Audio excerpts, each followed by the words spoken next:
आया था, क्योंकि मैं गुजरात में जन्मा पला बढ़ा। बहुत बचपन से प्रमुख स्वामी जी का गुजरात के समाज जीवन पर और बाद में पूरे देश और दुनिया के समाज जीवन पर जो असर रहा, उसका मैं प्रत्यक्षदर्शी हूं। प्रमुख स्वामी महाराज ने कम बोलकर अपने कर्तृत्व से और धर्म के जो सारे के सारे निहितार्थ होते हैं, उसमें जीवन में उतार कर लोगों के सामने कर्म से ही संदेश देने का प्रयास किया। बहुत सारी जगहों पे चर्चा है। प्रमुख स्वामी जी ने बहुत मंदिर बनाए, Guinness book of world record में नाम भी आया। मगर मैं एक बात सबके सामने कहना चाहता हूं कि अपने संस्कार केंद्रों के द्वारा छोटे छोटे बच्चों से लेकर वयस्क लोगों तक जो धर्म के संस्कार प्रमुख स्वामी ने देने का काम किया, मैं मानता हूं आज उनके जाने से जो रिक्तता और क्षति उद्भव हुई है, इसकी पूर्ति असंभव है।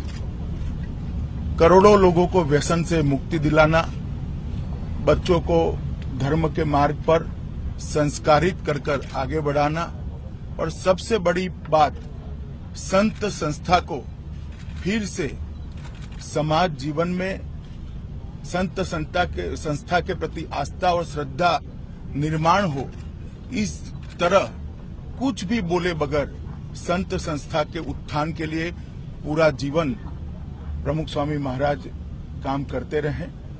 न केवल स्वामीनारायण संप्रदाय, न केवल वैष्णव संप्रदाय, पूरे सनातन धर्म के मतावलंबियों के लिए प्रमुख स्वामी का जीवन एक वट वृक्ष की तरह था। सबने उनकी छांव को प्राप्त किया। मेरे जीवन में कई ऐसे मौके आए जब व्यक्ति टूट जाता है। उस वक्त सबसे पहला फोन अगर मैंने किसी का पाया तो प्रमुख स्वामी महाराज का पाया, और भगवान बधु सारूकर से एक शब्द सुनकर, एक वाक्य सुनकर मन में जो विश्वास खड़ा होता था, वो संकटों के सामने लड़ने की ताकत देता था। और आज प्रमुख स्वामी नहीं रहे, मगर उन्होंने जो संस्था बनाई है, जो संत संस्था का निर्माण किया है, जो स्वयं शिस्त में रहकर धर्म के मार्ग पर चलने वालों सैकड़ों संतों को निर्मित का काम जो उन्होंने किया है, मैं मानता हूं सदियों तक सनातन धर्म का पथदर्शक यही संस्था बनी रहेगी।